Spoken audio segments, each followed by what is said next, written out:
2021년도 또 새해가 밝았습니다. 과연 2020년도에 시작된 그 팬데믹, 그것의 끝은 어디일까? 2021년도는 과연 어떤 세상이 우리 앞에 전개될까? 우리는 한 번도 가보지 않은 그런 미지의 세계를 향하여 오늘 첫 걸음을 띄었습니다.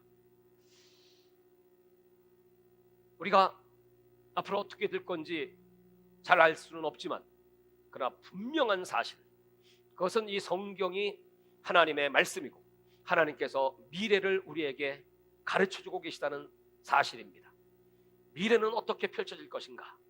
예수님은 분명히 약속하신 대로 구약 성경에 1500번, 신약 성경에 300번 이상 말씀하신 대로 다시 오실 것이고, 그 다시 오실 때의 징조들이 마태복음 24장과 그리고 요한계시록 6장부터 기록되어 있는데, 그 모든 징조들이 이루어지고 있는 것을 보면서 지금 이 팬데믹의 세계 유행도 역시 마찬가지로 하나님께서 예언하신 대로 넷째 인을 떼실 때 이 전염병이 창궐하여 사망의 뒤를 따르고 많은 사람들, 4분의 1의 사람들이 피해를 받게 될 것이다. 그리고 나서 예수님은 이 땅에 오실 때 그 직전에 적그리스도가 등장하여 자신의 왕국을 세우고자 할 것이고, 그는 오래전부터 준비되었고, 그는 이 세상을 통제하고 그리고 많은 사람들을 죽이고자 획책할 것이고, 그래서 난리에 소문이 따라올 것이고, 하나님은 그럴 때마다 진노하셔서 이 땅에 번개, 지진, 뇌성, 우레, 또 나중엔 큰 우박이 쏟아지는 그런 재앙들을 쏟으실 것이라고 말씀했습니다. 그러므로 지금 우리 교회와 성도들이 어떻게 이런 위기의 때를 잘 극복하고 다시 오실 예수님을 맞이할 것인가? 그 방법이 무엇인가? 어떻게 하면 우리가 살아남을 수가 있겠습니까? 어떻게 하면 이 영적 전쟁에 승리할 수가 있겠습니까? 어떻게 하면 믿음을 끝까지 지키고 우리 하나님의 충성된 일꾼으로 하나님 앞에 설 수 있겠습니까?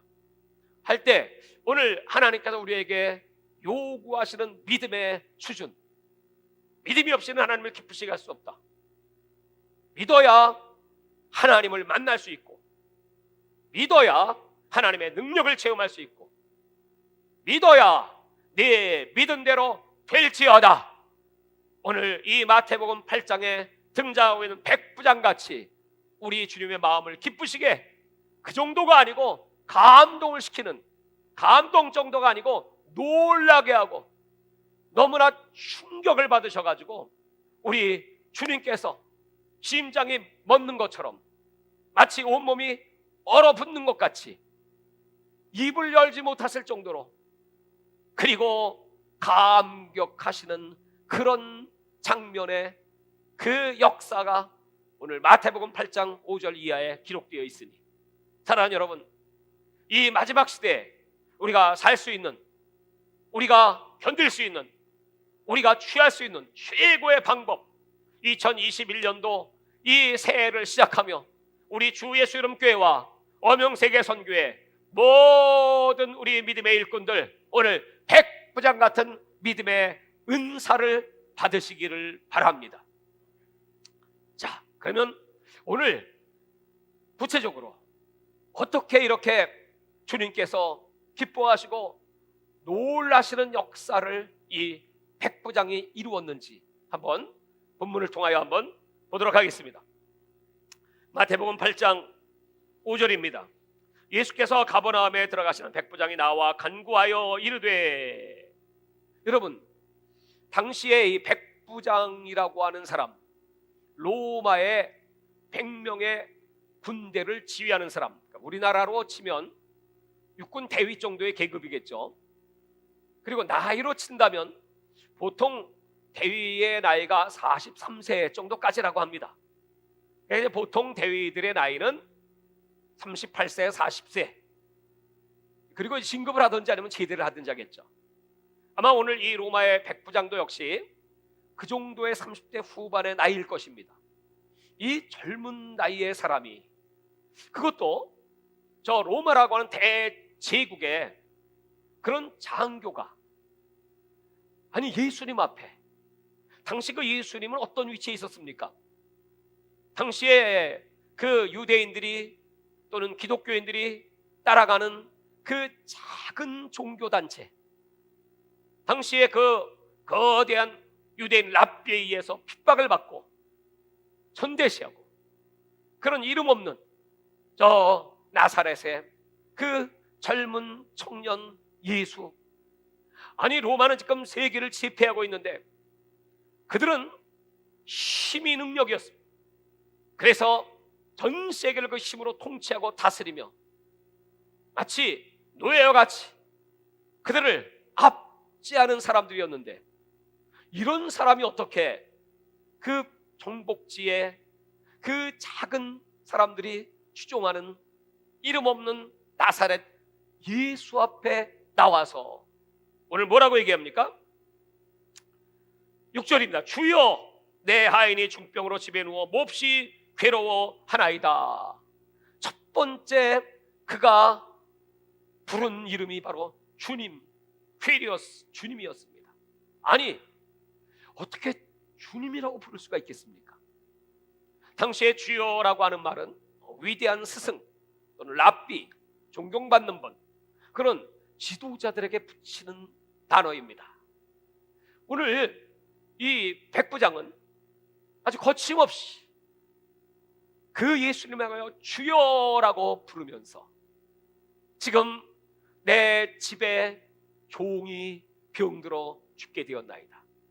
누가복음 7장 2절에 보면 똑같은 기사가 있는데 거기 보면 내 사랑하는 종이, 여기 종이라고 하는 것은 둘로스입니다. 둘로스는 영어로는 슬레이브라고 합니다. 왜 이 말을 드리냐 하면 종은 또 다른 종이 있습니다. 서번트라는 종이 있습니다.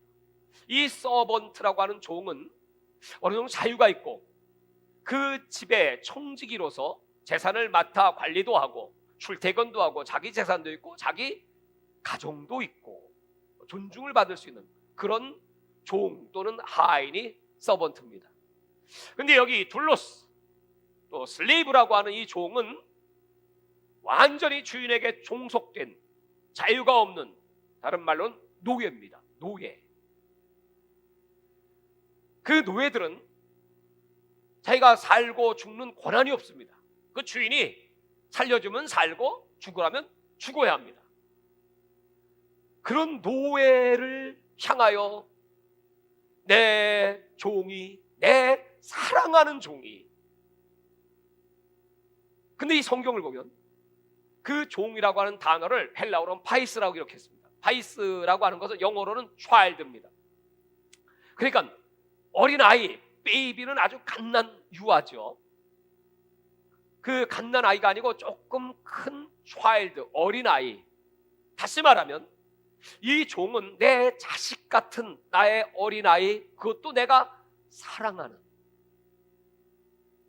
아마 이 한마디부터 예수님은 아니 백부장이 나한테 앞에 온 것만 해도 기적이고 와서 나보고 주여라고 하는 것도 기적이고, 세 번째 그 로마라고 하는 나라는 힘으로 세계를 제패하는 나라인데 그들에게 있어서 이 힘이 진리입니다. 그리고 그들에게 있어서 긍휼, 남을 불쌍히 여기는 것, 그런 단어는 없습니다. 압제하고 군림하고 그 높은 자리에 오르는 그것이 그들에게는 성공이고 명예고 진리고 그것이 삶의 목적입니다. 아니 이런 사람이 자기 종을, 그것도 유대인을, 노예를, 죽은 목숨 같은 사람을 사랑해서 살려달라고요. 오늘 첫 번째로 이 백부장에게 예수님이 보신 게 무엇이겠습니까? 그의 마음속에 긍휼, 불쌍히 여기는 마음. 아마 예수님은 아니 내가 이스라엘에 이만한 믿음 보지 못했다고 말씀하실 때는 내가 만나본 사람 중에 이런 이 긍휼은 예수의 마음인데 내 마음을 품고 있는 사람을 내가 처음 만나. 그러니까 이제 놀라시는 겁니다. 거기서 끝나지 않습니다. 여러분 계속 보십시오. 7절입니다. 이르시되 내가 가서 고쳐주리라. 그러니까 벌써 그 한마디에 감동받으셔서 그래? 하고 당장 신발 가시겠다고 하니까 그 다음에 터져나온 이 백부장의 고백을 보십시오. 8절입니다. 백부장이 대답하여 이르되 주여 내 집에 들어오심을 나는 감당하지 못하겠사오니 다만 말씀으로만 하옵소서. 그리하면 내 하인이 낫겠사옵나이다. 여기 내 집에 들어오심을, 여기 집이라고 하는 것은 이 성경에는 루프입니다. 루프. 보통 집을 하우스라고 하죠. 루프라고 하는 말은 뭐냐면 지붕이죠. 지붕. 그러니까 내 집에, 이 말은 내 지붕 아래 그 뜻입니다. 내 지붕 아래. 무슨 뜻일까요? 당시에 로마의 백부장 정도면 여러분 집이 저택입니다. 큰 대리석 집에 거기에 별채도 있고 거기에 목욕탕도 있고 뭐 수영장이 있을지도 모르고요. 그러니까 아마 사람들에게 내 집에 한번 오시오, 그 말은 뭐냐면 내 집이 얼마나 으리으리한지 한번 구경하시오 하며 폼내고 자랑하기 위한 그런 마음으로 사람을 초대할 겁니다. 예수님이 오시겠다 하면 이참에 예수님께 내 집도 보여드리면서 자랑도 해야지, 그리고 아주 뻑적지근하게 요리를 준비해서 대접해야지, 뭐 이럴 수 있지 않겠습니까? 그런데 오늘 이 백부장 표현 내 집, 내 지붕 아래, 그러면 자기 집을 비하해서 하는 말. 다시 말하면 내 집구석에, 내 집구석에 주님이 오시다니요. 이렇게 천한 곳에 무슨 뜻일까요?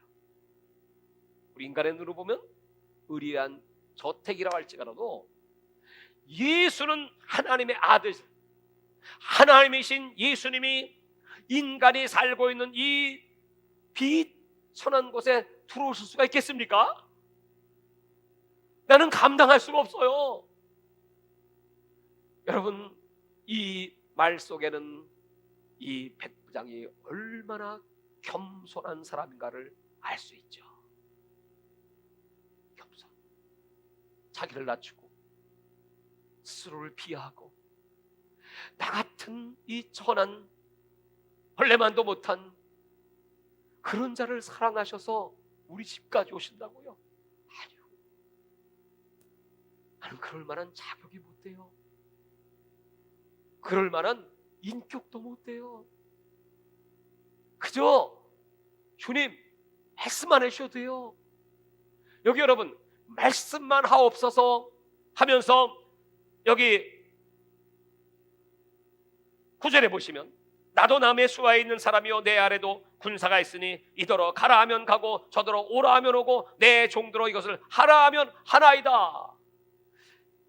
이 백부장은 세 번째로 겸손할 뿐만이 아니고 충성, 복종을 하는 사람이에요. 당연히 그는 군인이었기 때문에 그 복종이 몸에 밴 사람이죠. 내 수하들 가라면 가고 오라면 오는데, 아니 지금 내 앞에 서신 분은 하나님의 아들, 우주를 창조하신 분, 그 위대하신 존귀하신 주님이 내 앞에 계신데, 나는 주님을 처음 지금 만나지만 나는 주님을 보았습니다. 알았습니다. 주님이 하신 그 사건들을 익히 들었습니다. 그건 하나님의 아들 메시아가 아니면 하실 수 없는 일을 주님은 하셨지요. 분명히 당신은 살아계신 하나님의 아들이기에 말씀 한마디면 내 종이 나을 것을 믿습니다. 여러분, 이 얼마나 놀라운 믿음입니까? 그는 첫 번째로 긍휼이 많았다. 불쌍히. 히브리서 4장 15절에는 그 예수 그리스도는 우리의 대제사장으로 우리 연약함을 치유하셨다. 몸소. 그리고 동정하셨다. 불쌍히 여겼다. 그 예수 그리스도를 닮은 사람, 우리나라에 초창기에 미국의 선교사님들이 들어왔습니다. 1885년도에 원도 나펜셀러 선교사님이 들어오고, 그 다음에 선교사님이 윌리엄 제이스라고 하는 분이 1894년도에 들어왔습니다. 이분이 34세였는데 한국에 들어와서 보니까 그때 당시에 처녀들이 시집은 몇 살에 가냐면 15살이면 시집을 다 갑니다. 그러니까 16살 되면 노처녀야. 근데 16살 먹은 처녀가 전도를 받고 이제 예수를 믿게 되고, 그리고 이 선교사님을 만나게 됩니다. 근데 보니까 손가락 세 개가 붙어 있어. 이미 16살 노처녀 됐죠? 손가락 붙어 있죠? 결혼 어떻게 할 수가 있겠습니까? 그래서 그 선교사님은 그 서양의 그 의술을 동원해서 이 손가락을 정상으로 만들어주는 수술을 하게 됩니다. 수술하는데 이제 문제가 뭐냐 하면, 이 손가락을 다 정상으로 만들었다고 할지라도 거기다가 살갗을 붙이는 피부 이식을 해야 됩니다. 그러려면, 피부 이식을 하려면 그 처녀의 뭐 응댕이라든지 여기에 그 살점을 떼내서 붙여야 되죠. 근데 그 얘기를 그 부모라든지 이 미개한 무지몽매한 한국 백성들에게 그 얘기를 할 수가 없어요. 그 얘기하면 뭐? 살을 띄어가지고 붙인다고. 그러면 여러분, 누가 그걸 인정하겠습니까? 그래서 고민을 하다가, 주님 어떻게 할까요? 그 주님께서 말씀하시네요. 그러면 네 살을 띄어서 이식 수술해줘라. 그래서 그가 자기 살을 잘라서 이식 수술을 하게 됩니다. 그래서 성공적으로 그 처녀의 손가락이 정상이 되었습니다. 선교가 무엇인가? 선교는 자기의 살점을 찢어서 붙여주는 일이다. 그 사건이 있어 사람들은 감동을 받습니다. 예수 그리스도는 누구신가? 우리를 불쌍히 여겨서 자기 자신을 십자가에 내어 주시면서까지 우리를 사랑하시는 예수 그리스도. 사랑하는 여러분, 그 예수님의 긍휼을 이 백부장은 갖고 있었습니다. 그리고 그 선교사님의 아들이 한 일이 무엇인가 하면, 당시에 크리스마스 실, 우리나라가 결핵으로 말미암아 얼마나 죽어갑니까? 그 크리스마스 실을 발행해서 그 자금으로 결핵 환자를 치료하는 그 일을 하게 됩니다. 그런 선교사님들이 우리나라에 있었기 때문에 우리 대한민국이 지금 이 자리까지 온 것이죠. 여러분, 우리 한국 사람들은 대한민국이 이렇게 되기까지 복음을 가지고 오신 선교사님, 사랑과 희생을 통하여 이 나라가 이렇게 세워졌다는 걸 알고, 우리 대한민국은 기독교 국가로서 이 정부와 국민들은 교회에 감사하고, 그리고 하나님을 찬양하고 예수 앞에 돌아와서 구원을 받아야 합니다. 오늘 예수님이 이 백부장을 보시면서 그렇게 놀라시면서, 두 번째가 바로 오늘 여기 8장에 기록된 말씀같이 내 집에 들어오심을 감당할 수 없습니다. 그 겸손을 보셨죠. 여러분, 겸손, 자기를 낮추는 비하. 천국은 어떻게 갑니까? 지식으로 갑니까? 행함으로 갑니까? 아니죠. 천국은 낮춤으로 갑니다. 천국은 무릎으로 들어가는 나라입니다. 오늘날 여러분, 많은 사람들이 왜 기독교에 대해 손가락질을 할까요? 예수님은 이 땅에 자신을 낮춰 빌립보 2장에 사람의 몸을 가지고 이 땅에 오셨습니다. 그 겸손으로 영혼들을 구원하셨습니다. 이것이 바로 우리 교회의 모습일진데, 예수 믿고 나니까 건강도 찾았고요, 예수 믿고 나니까요 물질도 생겼고요, 예수 믿고 나니까 지혜도 있어서요, 또 성공도 해서요 높은 자리에 올라가고요, 군림하게 돼요. 그래서 이 복음이 권력이 돼버렸어. 복음은 권력이 아닙니다. 복음은 겸손히 낮아져서 섬기는 것입니다. 예수님 이 땅에 섬김을 받으려 오신 것이 아니라 섬기러 오셨다. 여러분, 우리가 다시 복음의 정신으로 돌아가고 우리 한국교회가 이 복음으로 새로워질 때 사람들이 감동하지 않겠습니까? 그리고 손가락을 부끄러워서 스스로 내리고, 그리고 손을 들어서 과연 예수 그리스도의 하나님, 한국교회가 믿는 하나님, 그 하나님은 위대하시고 이처럼 우리를 사랑하사 아들을 보내신 그 예수 앞에 회개하고 돌아오는 역사가 나타나게 되기를 바랍니다. 그리고 세 번째, 오늘 여기 그 예수님의 충성, 말씀 한마디만 하십시오.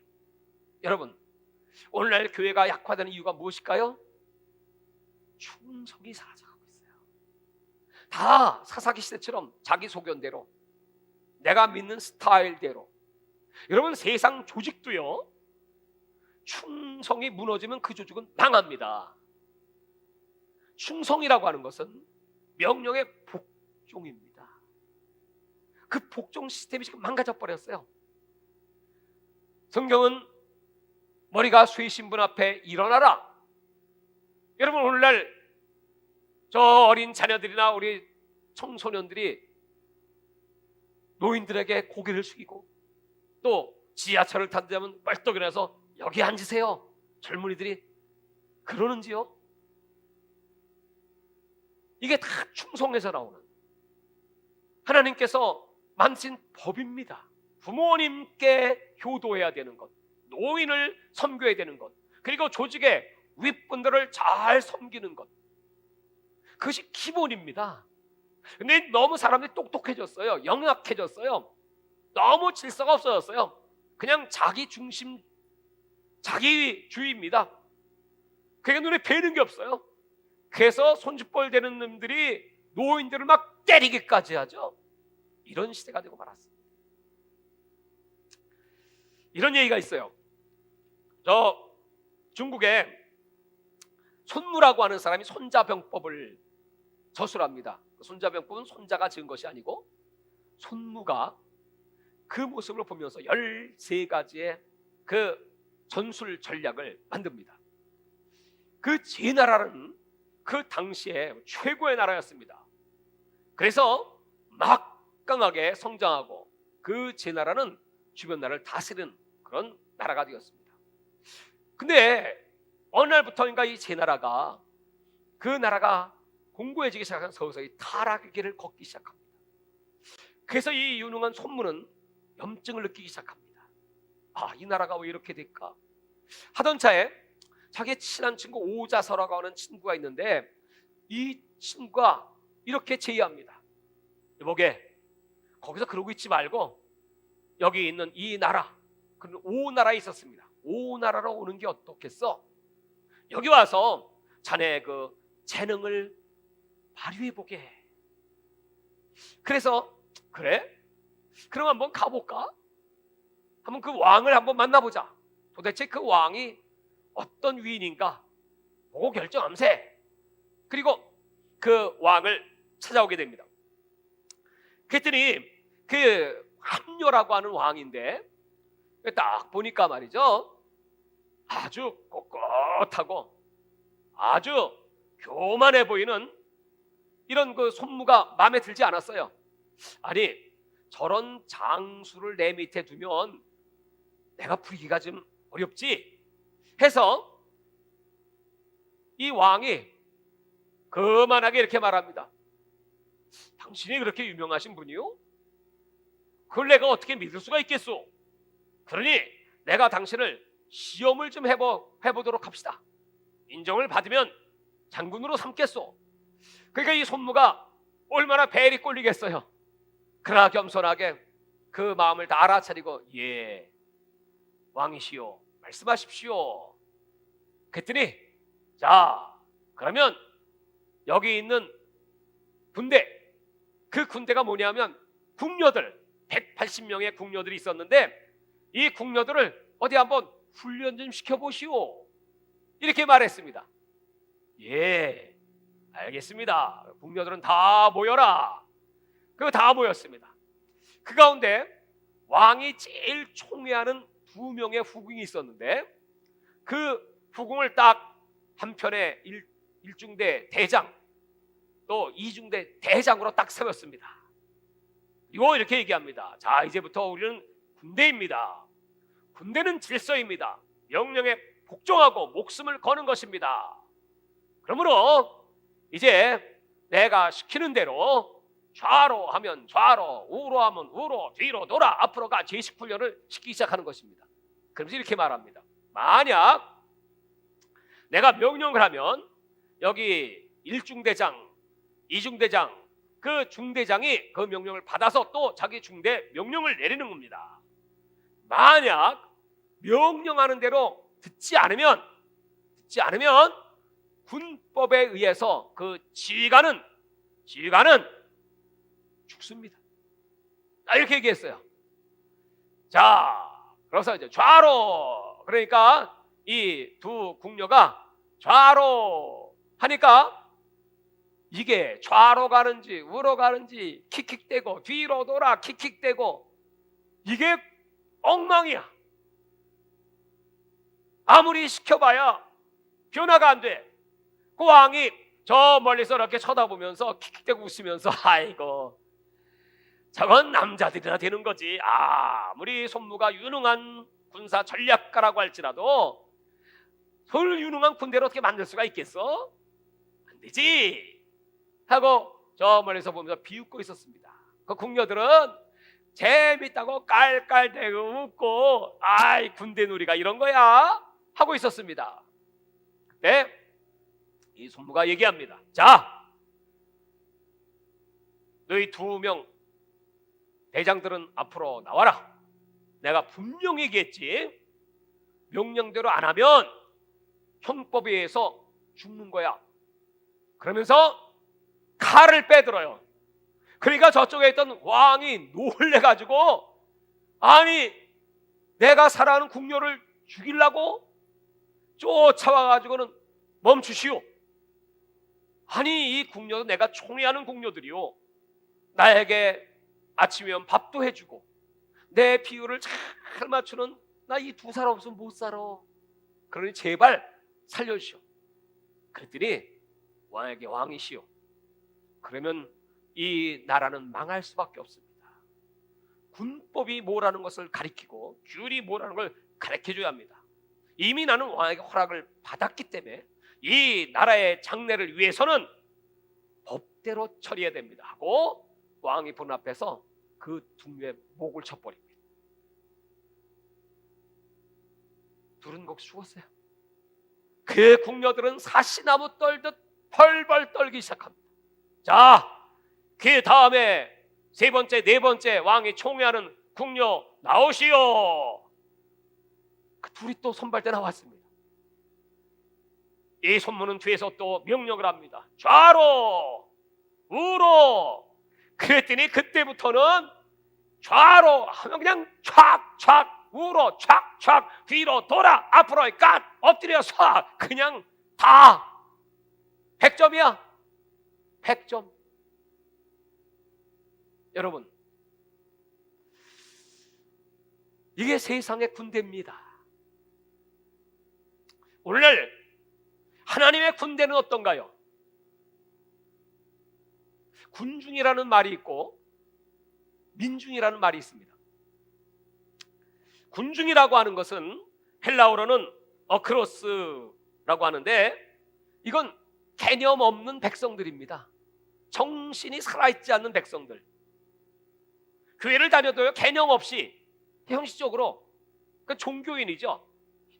왔다 갔다 내 기분에 따라 내 상황에 따라 믿고 싶으면 믿고 말고 싶으면 말고 기도도 하고 싶으면 하고 말고 싶으면 말고 개념 없는 그런 백성들. 그런데 민중이라고 하는 걸 라오스라고 합니다.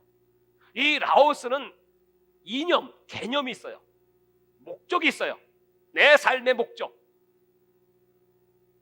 내가 군사로서 이 나라를 지키는 목적.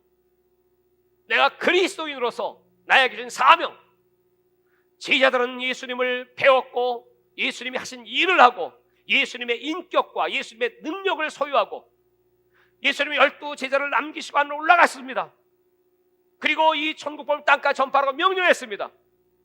그 제자들은 그 명령을 받들어 목숨을 걸고 12명의 제자는 다 순교하지 않습니까? 그래서 전 세계가 복음화되고 오늘날 우리까지 예수를 믿게 되지 않았습니까?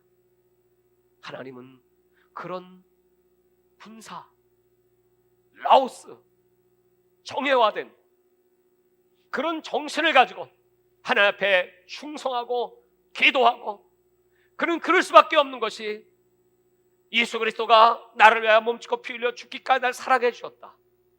그 은혜가 너무너무나 감사해서 어찌 이 은혜를 보답할 수가 있겠습니까? 나 같은 죄인을 구원하신 하나님 앞에 몸과 마음, 시간, 물질을 바쳐 충성함이 마땅하지 않겠습니까? 사랑하는 여러분, 오늘 1월 1일입니다. 하나님께서 우리에게 다시 한번 앞으로 정말 666의 시대가 도래할 때 얼마나 많은 성도들이 믿음을 지킬 수가 있을까요? 예수님께서 이 땅에 신랑으로 오실 때 얼마나 많은 사람들이 신부단장을 하고 있다가 그 나팔 소리를 듣고 그리고 예수님을 맞이할 수 있을까요? 예수님은 한 영혼도 멸망치 않기를 원하시지 않습니까? 그러나 아무리 얘기를 해도 아무리 명령을 해도 또 하나님께서 전염병으로 내리쳐도 그것뿐이겠으면 지진으로 우박으로 어제 뉴스 보니까 크로아티아라고 해요. 크로아티아.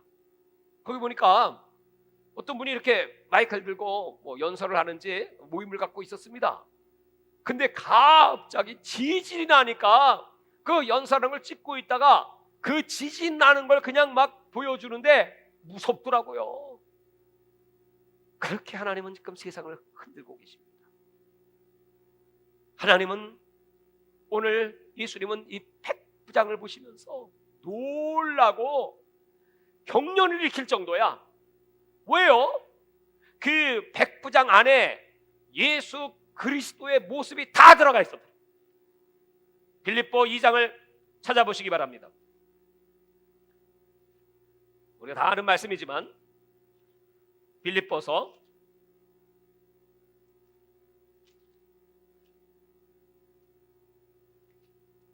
5절입니다. 너희 안에 이 마음을 품으라. 곧 그리스도 예수의 마음이니, 예수의 마음입니다. 그는 근본 하나님의 본체시나 하나님과 동됨을 취할 것 여기지 아니하시고. 첫 번째 무엇입니까? 겸손. 이 겸손이 백부장에게 있었어요.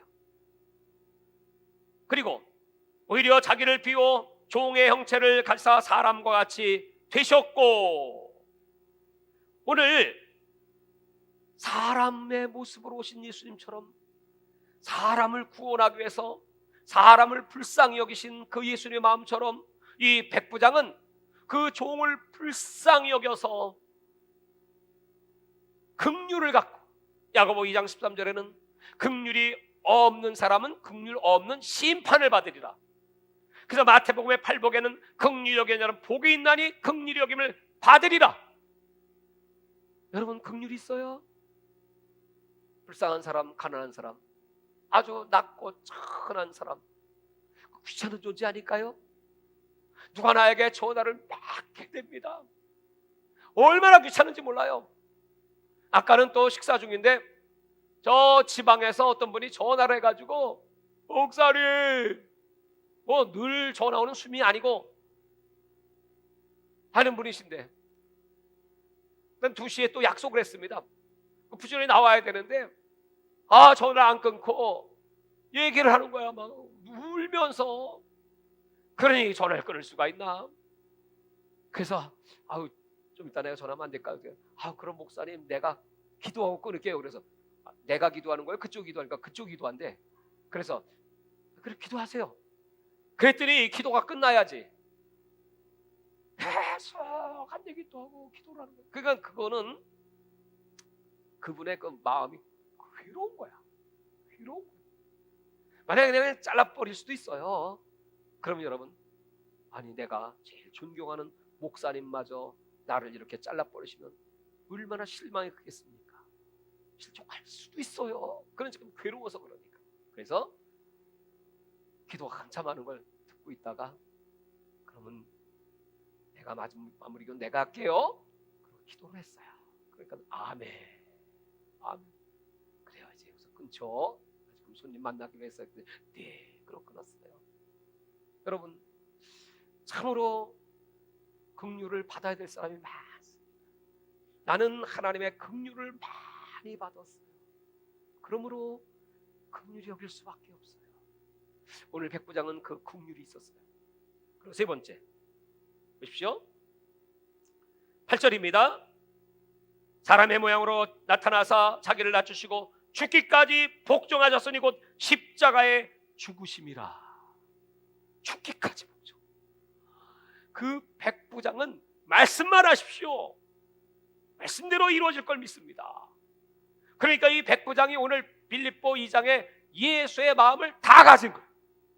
그러니 여러분, 아니 예수 믿은 지 얼마 되지도 않는 사람인데 보니까 새신자 같은데, 그래도 제대로 나가 예배도 드리지 못한 것 같고 성경 공부된 것 같지도 않은데 어떻게 이렇게 자신의 모습을 닮았어? 아니 내가 이 땅에 내려와서 이런 사람을 만날 줄이야. 전부 예수님을 바라보면서 비방하고 공격하고 네가 하나님의 아들이냐? 아니 자기를 신이라고 하니까 참남떼다. 율법에 어긋나는 거 아니야? 무슨 주일날 안식일날 밀을 따먹어? 꼬투리 잡고 죽이려고 고발하는 사람 천진데 자기 기득권 뺏기지 않으려고, 그 제사장은 바리새인들은 말이죠, 인기 뺏기지 않으려고 어떡하든 저 예수 죽이려고 아우성을 치는 판에 자기와 똑같은 마음을 가진 저 이방 사람, 믿은 지 얼마 되지도 않은 사람, 그 사람이 나타났으니 놀라고 놀라더라. 여러분, 경탄하였더라. 주체할 수 없었더라. 가슴이 떨렸더라. 온몸이 마비될 지경이었더라. 너무 놀라가지고 이 예수님께서 눈들 곳이 없을 정도로 그냥, 아니 세상에, 여러분, 저와 여러분이 오늘 예배를 드리고 있는 우리 사랑하는 모든 믿음의 가족들, 금년 안에 이렇게 예수님을 감동시키시겠습니까? 내 눈에 안 보여도 지금 두 손 들고 아멘! 하나님이 보시기 때문에 그래요. 이 마지막 때 살 수 있는 길, 마지막 때 이기는 비결, 마지막 때 하나님의 영광을 나타내는, 하나님을 놀라게 하는 그 능력, 백부장의 믿음. 여러분, 이렇게 하라는 이유는요, 마지막 중요한 얘기하고 기도하겠습니다. 이유는요, 우리에게 제일 중요한 인간의 신체 가운데 중요한 부분이 심장입니다. 심장이 참 약합니다. 그 심장은요, 보호가 필요하기 때문에 갈비가 딱 보호합니다. 또 심장은요, 횡격막으로도 또 보호합니다. 심장은요, 그 심장에 근육들이 있어서 보호합니다. 그 보호하는 걸 뭐라고 하냐? 품다 그래요. 품다. 심장을 품고 있어요. 오늘 예수님이 말씀하신 너희 안에 이 마음을 품어라. 자, 그러면 무슨 마음이겠습니까? 예수님의 긍휼, 예수님의 겸손, 예수님의 충성, 이 세 마음을 품어라. 여기 빌립보 2장 5절의 약속입니다. 이걸 품어라. 왜요? 그 마음을 품으면 이 세 가지가 누구를 보호하냐 하면, 남을 보호하는 건 두 번째고 나를 보호하는 거야. 여러분, 내게 있어 제일 중요한 심장이 무엇입니까? 내 영혼이죠. 내 영혼이 지옥 가면 무슨 소용이 있습니까? 내 영혼이 살아야, 영혼이 잘 돼야 육체도 강건해지는 것이고, 영혼이 살아야 범사가 다 형통한 것입니다. 그 영혼을 살리려면 여러분 속에 내 영혼을 보호하는 뭘 품어야 돼요? 오늘 백부장 같은 충성과 겸손과 긍휼을 품으시기를 바랍니다. 그러면 내가 사는 거야, 내가. 근데 이거 없어. 이거 없고요. 똑같이 불쌍히 여기지도 않고요. 미워하고요. 똑같이 충성하지 않고 그저 내 멋대로 그렇게 신앙생활하고요. 똑같이 세상 사람처럼 싸우고 다투고, 여러분, 그러면 결국 누가 죽는 줄 아십니까? 자기가 죽어요.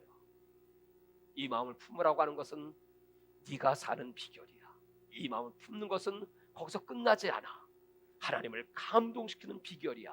그리고 이 마음을 품는 것은 거기서 끝나지 않아. 네가 그토록 사랑했던 그 종 가라, 네 믿은 대로 될지어다. 그 시로 하일이 나으니라. 여러분, 사람들은 다 지금 눈에 보이는 문제를 가지고 하나님 앞에 나옵니다. 그런데 하나님께서는 말씀하시기를 그 문제는 아무것도 아니고 네 안에 무슨 마음이 품은가 제일 중요하고, 그 네 마음에 품은 것을 따라 하나님을 감동시키면, 하나님이 감동되면 네가 소원하는 기도의 제목들, 네 자녀의 구원들, 묶인 문제들, 병들고 아픈 거 다 해결되고 이 코로나 바이러스도 나사렛 예수 이름으로 떠나갈지어다. 네 믿은 대로 될지어다. 오늘 이 놀라운 축복이 우리 주 예수 이름 교회와 엄영세계 선교회, 그리고 이 말씀을 함께 나누시는 모든 분들에게 충만하게 백부장의 믿음으로 승리하시기를 주의 이름으로 축원합니다. 하나님 아버지, 감사합니다. 오늘 신년 첫 메시지, 이 악한 때, 죄악이 관영한 때, 양보가 없는 때, 긍휼이 없는 때, 충성이 사라진 때, 그리고 겸손이 사라진 때, 그래서 심판받고 멸망받을 이 세상 속에 너희 안에 이 마음을 품으라. 그것은 곧 그리스도 예수의 마음. 오늘 예수님은 그 이방나라 그 대위 백부장 그로부터 그 마음을 보며 놀라셨습니다. 하나님 아버지, 오늘 다시 우리에게 이러한 믿음을 주시고 이 백부장의 믿음으로 이렇게 산적한 문제들, 크고 작은 고통들, 저 선교제의 양떼들, 북녘 땅의 백성들 다 주 앞으로 이끌어낼 수 있도록 우리에게 그 긍휼을 주시고 그 겸손을 주시고, 그리고 우리에게 충성된 마음 주사 우리 하나님을 영화롭게 하며 그 영광을 온 세상에 선포하며 주님 재림을 준비하는 거룩한 신부요 그리스도의 제자로 쓰임받게 하여 주시옵소서. 주여, 삼차하고 통성으로 가정에 계신 여러분들, 그 자리에서 이 시간이야말로 하나님이 여러분을 만나주시는 시간입니다. 하나님 앞에 주여 사랑하는데 종을 고쳐주시옵소서. 내가 믿나이다. 주님 앞에 겸손히 부르짖어 기도합니다. 주여, 주여.